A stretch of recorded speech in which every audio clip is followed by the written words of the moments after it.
ჩვენ იმუნურ სისტემაზე უდიდეს გავლენას ახდენს ის გარემო, სადაც ჩვენ ვიმყოფებით. მთელი ცივილური სამყარო მიხვდა, რომ გადარჩენის ერთადერთი დღა დღევანდელ სტრესით მოცულ გარემოში ეს არის ჯანსაღი ცხოვრების წესი. ის არის სწორი კვება, მშვიდი გარემო, ეკოლოგიურად სუფთა სამუშაო პირობები და ამასთან ერთად რასაკვირველია სრულფასოვანი მინერალებითა და ვიტამინებით გაჯერებული საკვები.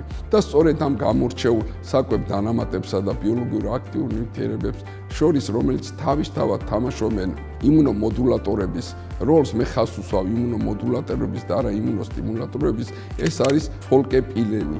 ეს არის საოცარი მედიკამენტი, რომელიც შექმნილია შვედი მეცნიერების მიერ.